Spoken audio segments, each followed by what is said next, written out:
오늘도 거룩한 성전에 찾아 나오신 사랑하는 성도 여러분에게 하나님의 신령한 은혜와 축복이 함께 하실 주의 이름으로 축원합니다. 오늘 말씀은 계시록 3장 14절에서 20절인데 우리 한번 다 같이 한번 읽어보도록 하겠습니다. 시작.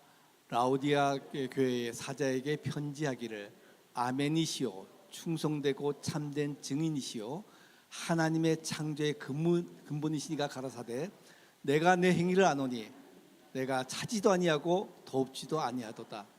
내가 차든지 더웁든지 하기를 원하노라. 내가 이같이 미지근하여 더웁지도 아니하고 차지도 아니하니 내 입에서 너를 토하여 내치리라. 내가 말하기를 나는 부자라 부여하여 부족한 것이 없다 하나 내 공고한 것과 가련한 것과 가난한 것과 눈먼 것과 벌거벗은 것을 알지 못하도다. 내가 너를 권하노니 내게서 불로 연단한 금을 사서 부여하게 하고 흰 옷을 사서 입어 벌거벗은 수치를 보이지 않게 하고 안약을 사서 눈에 발라 보게 하라. 무릇 내가 사랑하는 자를 책망하여 징계하노니 그러므로 내가 열심을 내라. 회개하라. 볼지어다 내가 문 밖에 서서 두드리노니 누구든지 내 음성을 듣고 문을 열면 내가 그에게로 들어가 그로 더불어 먹고 그는 나로 더불어 먹으리라. 아멘.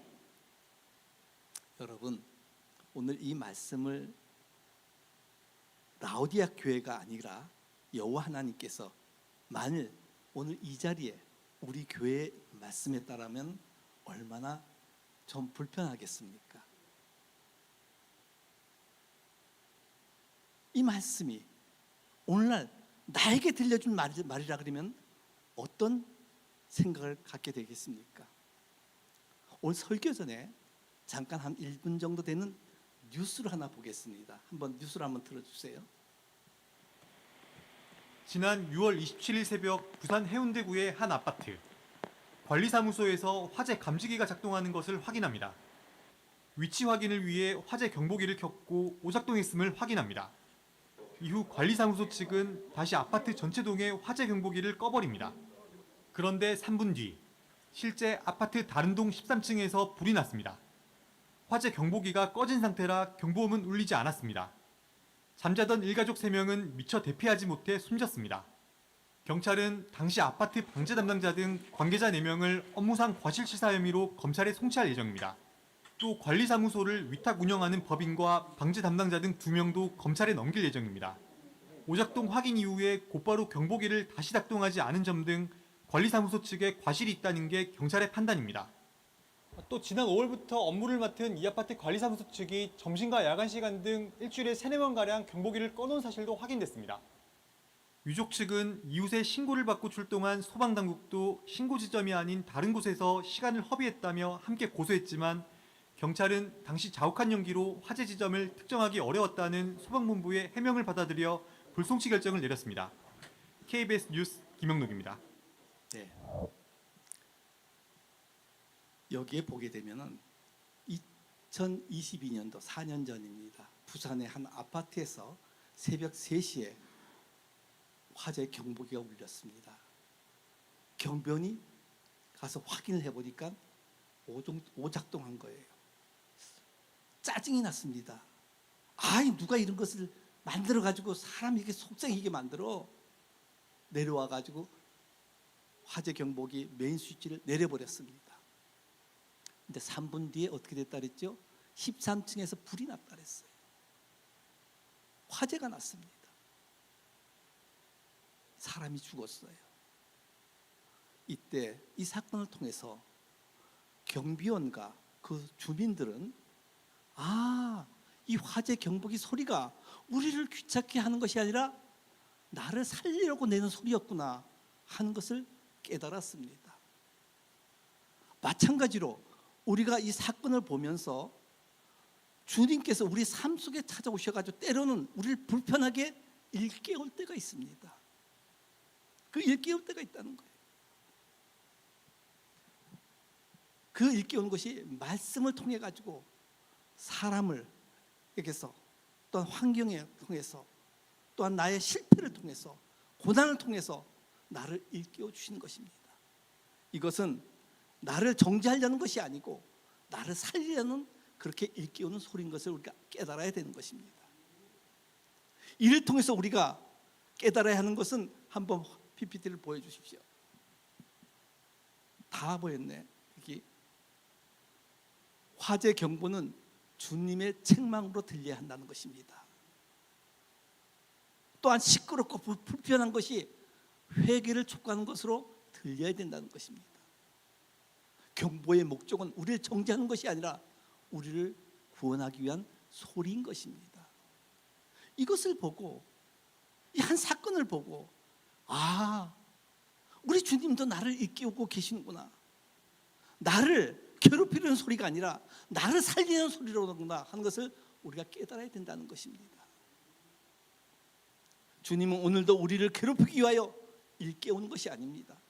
나를 살리기 위해서 일깨우는 분인 것입니다. 일깨운다는 것은 우리를 잠에서 깨우게 한다는 것이 아니고 깨닫고 정신 차리라는 것입니다. 말씀을 주시면서 너 정신 차려, 너 위치가 지금 여기야 라고 말씀하는데, 여기서 만일 아파트처럼 새벽 3시에 처음 영적 잠을 자고 있는데 경보음이 막 울린데 그걸 꺼버리게 되면은 아무도 들을 수가 없는 거예요. 아무도 들을 수가 없는 거예요. 교회가 이 구원에 대해서, 죄에 대해서 말씀을 안 하면은 영적 잠이 들 수밖에 없는 거예요. 우리에게 그 구원의 말씀을 우리 김석구 목사님, 우리 교회에서는 자주 하는 것이 정말 감사한 것입니다.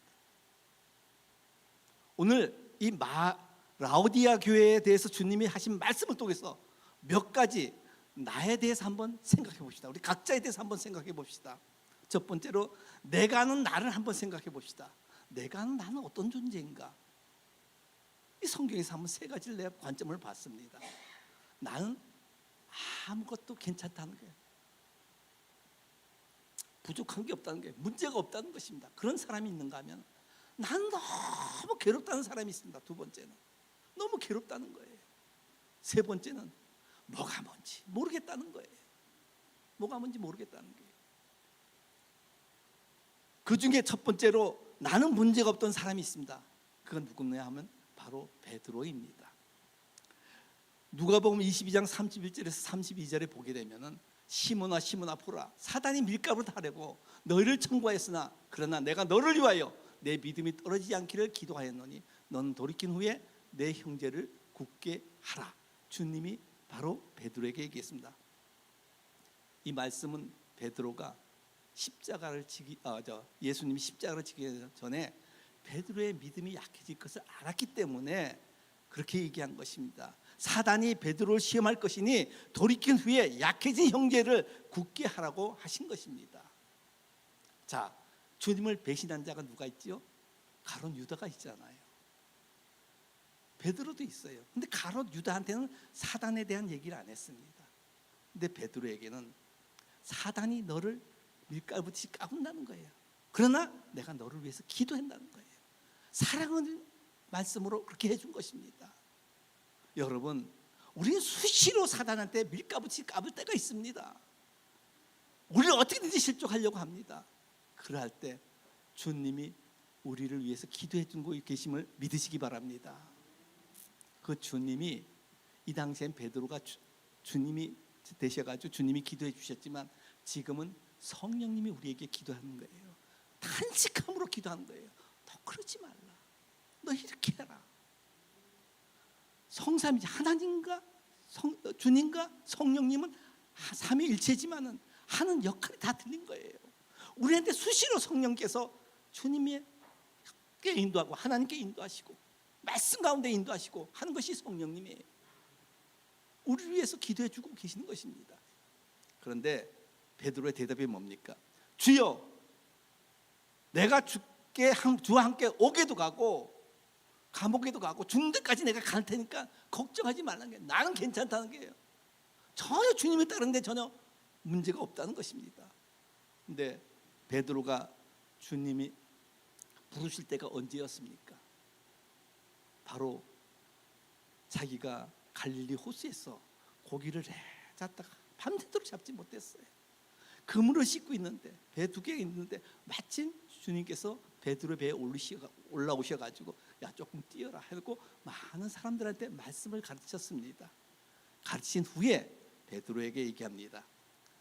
야, 고기를 잡으려면 저 깊은 데 가서 그물을 던져봐라. 그러니까 베드로가 뭐랍니까? 내가 밤새도록 고기를 잡았는데, 내가 그래도 뼈가 이 갈릴리 호수에서 자란 사람인데 밤새도록 잡는데 못 잡았지만 내가 말씀에 의지하여서 내가 그물을 내리리이다 이랬습니다. 자, 여기서 보세요. 주님은 말씀을 가르치셨습니다. 근데 그 말씀이 그냥 말씀이 아닌 걸 들어보니까 세상의 사람들에게 들은 말씀이 아니라는 거예요. 그 말씀에 권위가 있더라는 거예요. 그래서 내가 그 말씀에 의지해서 내가 그물을 내리리다 하고 가 순종해서 그물을 내니까 엄청나게 많이 잡힌 거예요. 그러니 베드로가 어떻게 합니까? 주님 무릎 앞에 가서 다 무릎을 꿇고 난 죄인입니다. 나를 떠나시옵소서. 전혀 그럴 줄 몰랐는데 정말 고기가 많이 잡혔거든요. 그 말씀에 의지할 때. 근데 지금 뭐라 그럽니까? 아이고 걱정하지 마십시오. 나는 옥에도 가고 죽는 데까지 내가 다 갈 테니까 문제 없다는 게 따라가는데, 주님이 말씀할 때는 분명히 이유가 있는 것입니다. 주님이 나에게 말씀할 때는 분명히 이유가 있다는 거예요. 왜 그때는 말씀에 순종했다가 왜 이제 말씀에 순종하지 않고 자기 자신이 문제 없다라고 내세웁니까? 우리도 혹시 아직 이 자리에 머물고 있지는 않았는지요? 오래 교회를 다니면서 많은 말씀을 들으니까 아유 그 말씀이고 지나갈 데가 없습니까? 베드로는 너 닭이 울기 전까지, 새벽에 닭이 울기 전까지 넌 날 3번이나 부인할 것이다 했는데 닭이 우니까 주님의 말씀이 생각났어요. 크다 통곡을 한 것입니다. 여러분, 주님은 우리에게 말씀을 주셔가지고 일깨우고 있음을 믿으시기 바랍니다. 말씀을 주십니다. 또한 둘째로는 나는 괴롭다 하는 사람이 있습니다. 그건 누굽니까? 바울입니다. 바울은 영적으로 충만하고 믿음의 역사가 일어나는 그런 바울이었습니다. 그러나 바울의 괴로움은 자신 때문에 괴로운 것이 아니었습니다. 로마서 9장 1절에서 3절 말씀이 있는데 그 말씀을 한번 현대인 성경으로 읽으면 좀 확 닿을 것입니다. 같이 읽어보겠습니다. 시작. 안에 있는 내가 진실로 말하고 거짓말을 하지 않는다는 것을 성령님 안에서 내 양심을 증거하고 있습니다. 나에게는 큰 슬픔과 그치지 않는 마음의 고통이 있습니다. 만일 내 동족이 구원만 얻는다면 내가 저주를 받아 그리스도에게서 떨어져 나가는 한이 있더라도 나는 그렇게 되기를 바라고 있습니다. 참, 자기 동족이 정말 하나님에 떨어져 나가 있는 것을 너무 마음이 아파하는 거예요. 저 동족이 구원만 얻기만 하면 내가 주님 앞에 저주를 받는 하더라도 있으라도 그렇게 되기를 원한다는 것입니다. 참 성령의 사람은 마음이 똑같아요. 모세도 있잖아요. 시내산에 올라갔다가 밑에 있는 백성들이 금송아지를 만들어 가지고 범죄하니까 하나님이 저들을 다 치겠다 그랬잖아요. 그때 모세가 중보 기도하기를 출애굽기 32장 32절에 이렇게 기도했습니다. 이제 주께서 그들의 죄를 용서하여 주시옵소서. 그렇지 아니하시면 주께서 기록하신 책에서 저의 이름을 지워 주십시오. 생명록에서 나를 치워달라는 거예요. 그 정도로 자기 백성을 사랑하고, 사도 바울도 그 정도로 정말 믿지 않는 동족을 보면서 얼마나 애태하고 있습니까?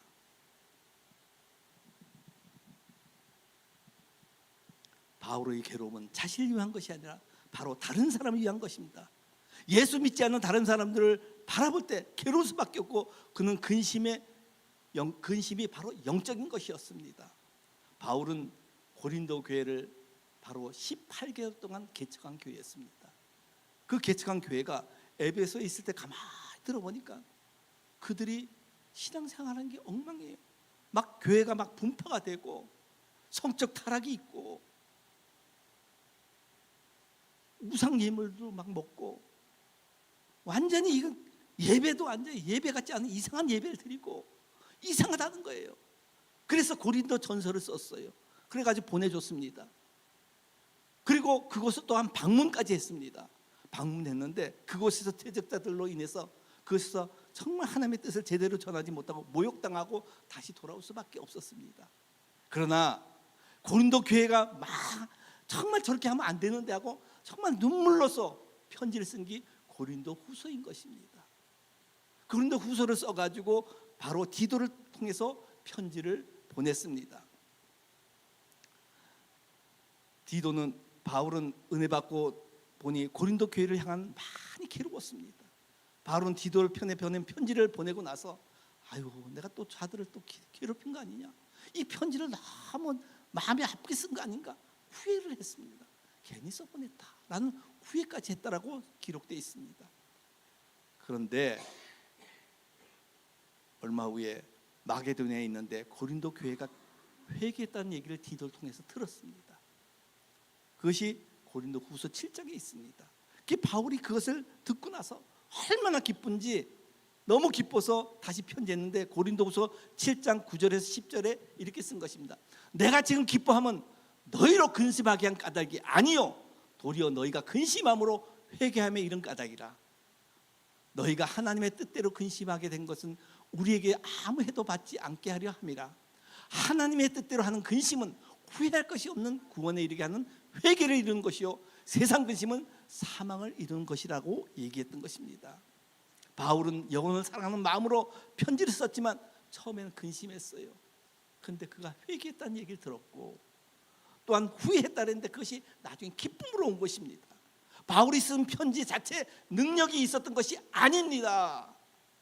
그 편지 속에서 하나님이 일하셨음을 보게 되는 것입니다.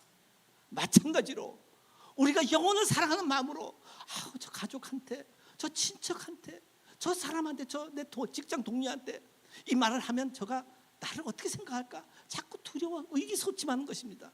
그러나 그 영혼을 사랑하는 마음으로 그에게 가까이 가서 정말 눈물 흘리는 마음으로 전했을 때 내 전하는 말이 아니라 거기에 성령님이 역사해 주셔가지고 그가 복음을 듣게 된다는 것입니다.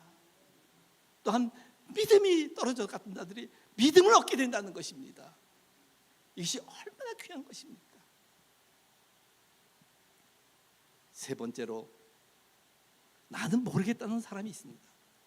교회를 10년이나 다녔어도 신앙생활이 무엇인지 모르겠다는 거예요.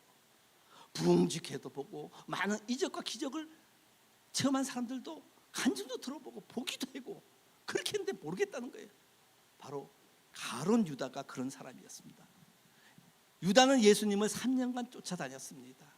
근데 예수님을 잘 몰랐어요. 그래서 은 30에 예수님을 팔아버린 것입니다. 주님이 머리가 되는 교회를 생각하기에 언제부터인가 하나의 친구 단체가 있는 하나의 커뮤니티로 생각한 것입니다. 생명의 말씀을 듣고 죄를 회개하고 영혼을 회복해야 하는데 이를 모르니 자꾸 친교와 그런 것을 자꾸 신경을 쓰는 거, 자기 뜻대로 안 되니까 목회자를 원망하고 성도를 원망하고 떠나버립니다.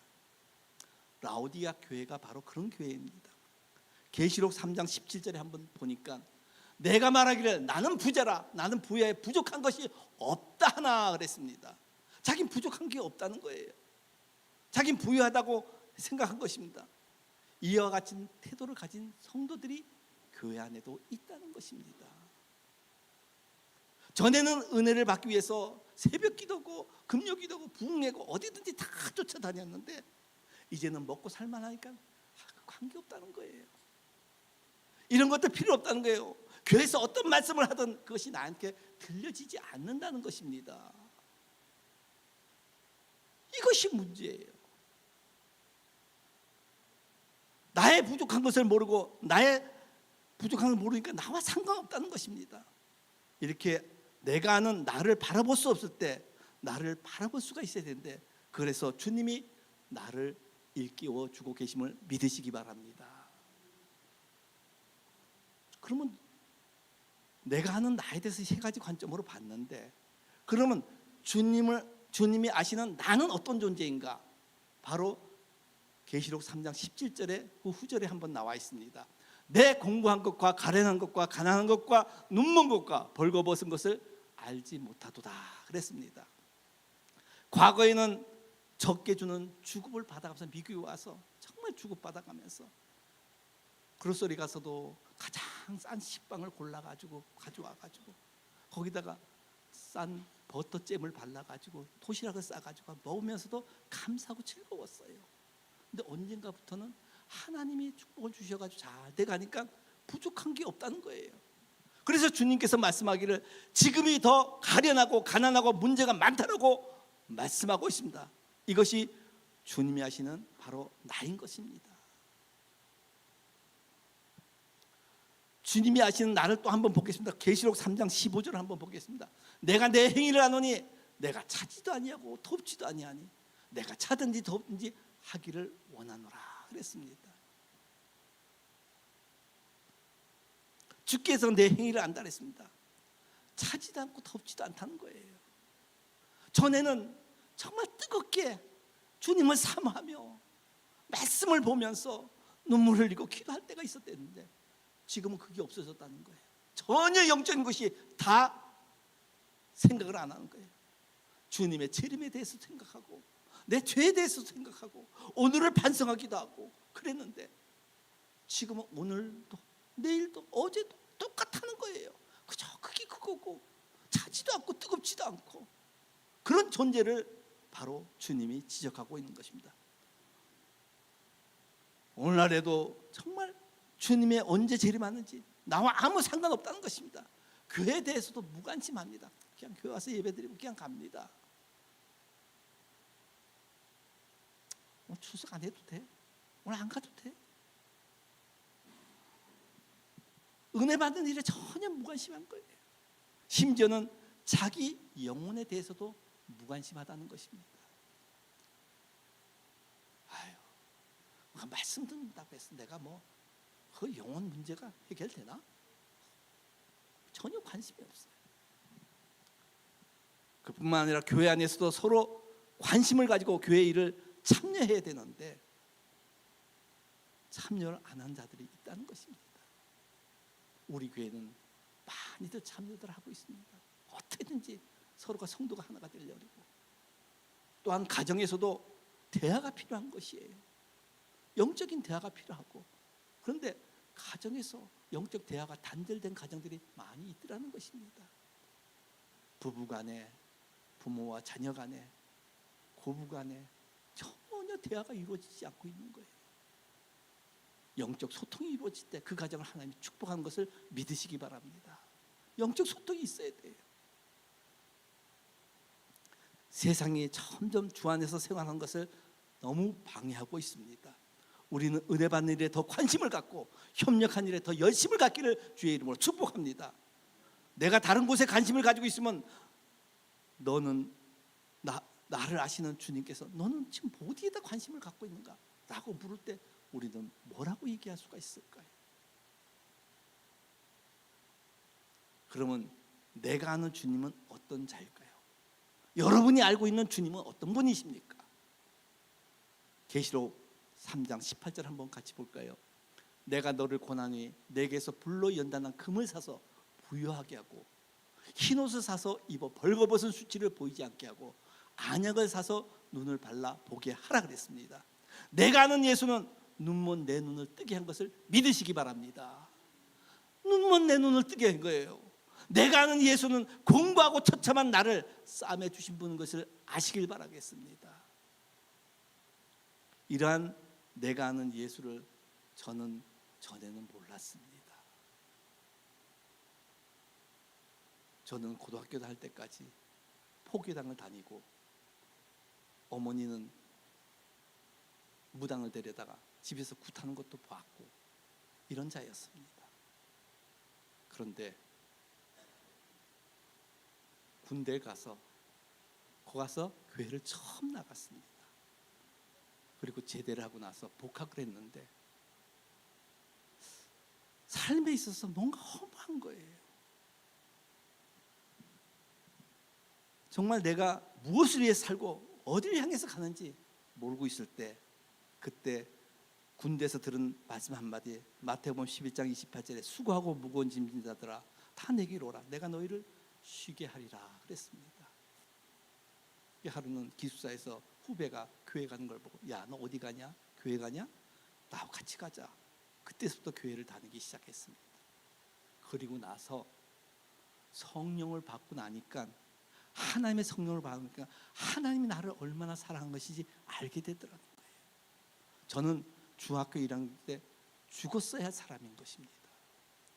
이 자리에 없어야 할 사람이었어요. 제가 삼척에 있을 때예요. 2층으로 된 교회가 있습니다. 근데 그 외정시대 지은 것인지 이 나무 판자로 돼 있어요. 중학교 1학년 때 애들하고 장난을 좋아했어요. 붓뚜껑에다 해가지고 바늘로 해가지고 여기 505 털실로 끝에 쪼매가지고 붓에서 나갔다 훅 하면 쫙 날아가가지고 판자에 딱 꽂힙니다. 1점, 2점, 3점, 4점, 5점 해가 딱 꽂히는 거예요. 걔 나도 한번 더 세게 해가지고 정말 정확하게 붙이려고 이렇게 힘을 주다가 그냥 약간 불었어요. 근데 이 끝에 있는 것이 이 중간까지 갔어요. 아이고 이거 안 되겠구나. 조금 들어 마셔가지고 여기까지 와가지고 세게 불어야 되겠다죠. 근데 거기 쏙 들어갔어요. 그러면 바늘이 이만하잖아요. 바늘이 이만한 데다 그 뒤에 505 실을 갖다 이렇게 꼬매놔서 털실을 그러면 들어갔잖아요. 한데 잡으니까 바늘 끝이 약간 잡히는데 숨이 꼴깍하니까 또 들어가요. 숨이 꼴깍하니까 또 들어가요. 끝이 안 잡혀요. 끝이 안 잡혀. 야, 막 몸이 오그라들기 시작하는데 정말 여기 붉은색 있죠. 엑시트하는 붉은색. 저 색깔 같이 이렇게 쫙 붉은색으로 변하는 게 주위가. 그리고 몸이 오그라들고 내가 번쩍번쩍 뛰니까 거기 있던 친구들이 다 도망갔어요. 다 도망갔어요. 숨이 막 죽을 것 같고 환경은 주위가 빨개요. 막 하는데 내 뒤에서 누가 등어리를 딱 치는데 그만 핏덩어리하고 그 바늘하고 실이 툭 떨어지는 거예요.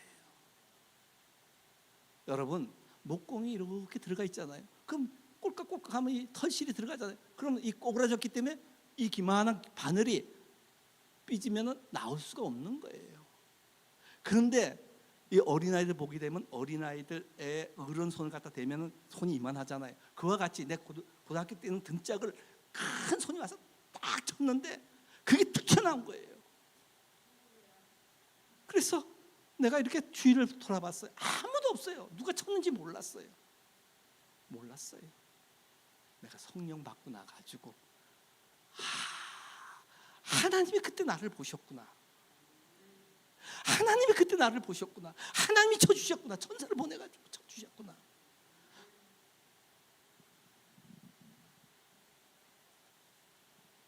제가 목회자가 되기 전 내가 먼저 주를 알고 믿기 전에 주님이 나를 먼저 알았다는 것입니다. 내가 그분을 사랑하기 전에 그분이 나를 먼저 사랑했다는 것입니다. 여러분 삶 가운데서도 힘들고 어려울 때 주님이 함께 했던 것입니다. 요한복음 1장 46절 이하에 보면 나다나엘이라는 사람이 있습니다. 그가 빌립에 이끌려서 주님 앞에 왔을 때 주님의 글을 보고 이는 참 이스라엘 사람이다. 그 속에 간삼이 없도다 그랬어요. 그러니까 나다나엘이 나를 어떻게 합니까? 내가 무화과 나무 있을 때 보았느니라 그랬습니다.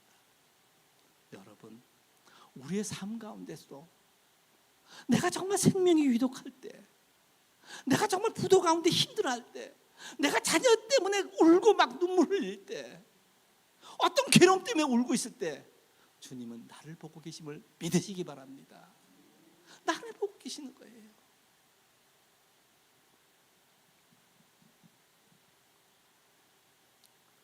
때로는 어떤 계획을 세워가지고 그 계획대로 해나가려는데 어느 분이 얘기해요.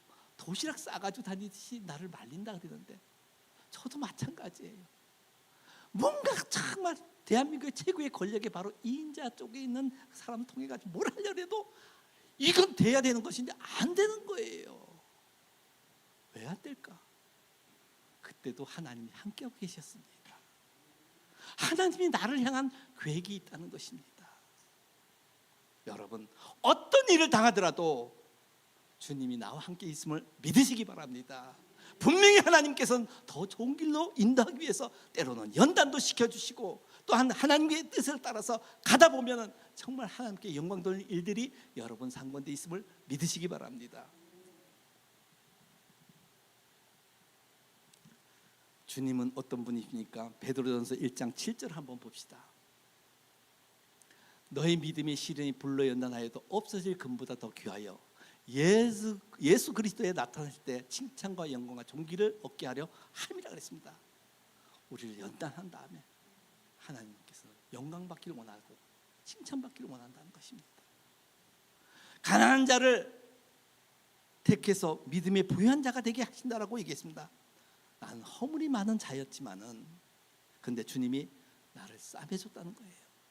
우리는 허물이 많은 자예요. 주님이 우리를 싸매줬고, 나는 길을 몰라 헤맸지만 주님께서 영안을 뜨게 해가지고 보게 하신 것을 믿으시기 바랍니다.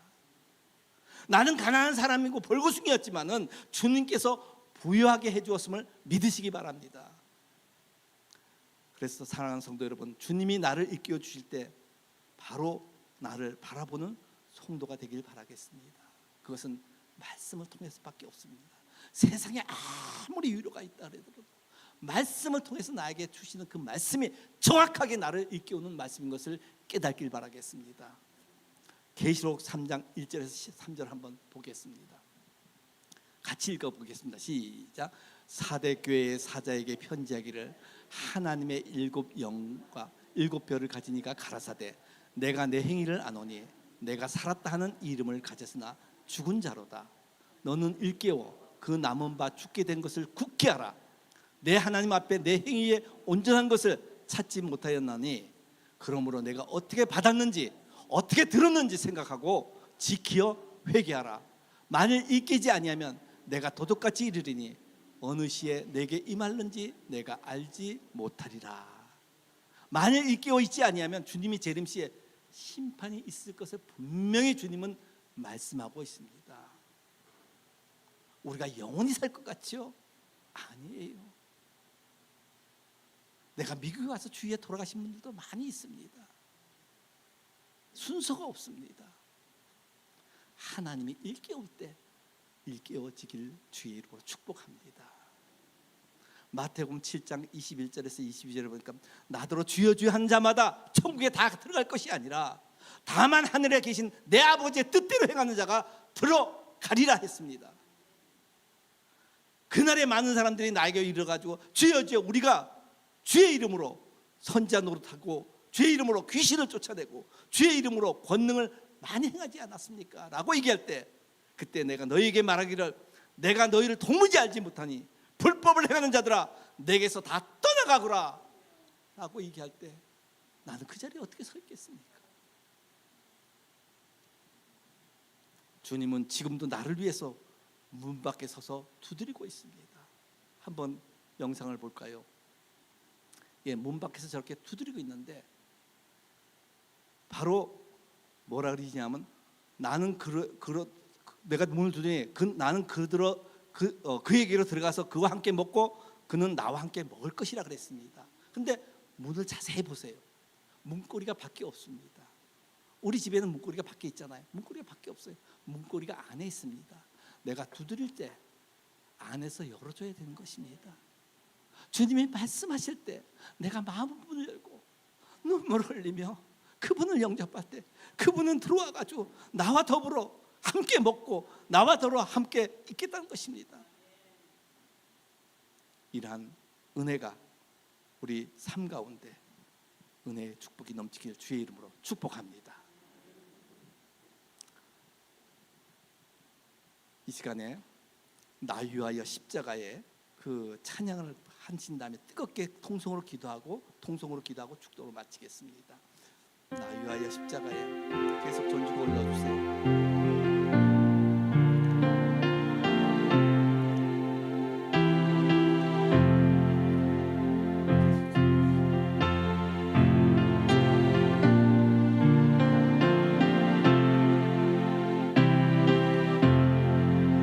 나 위하여 십자가에 중한 고통 받으사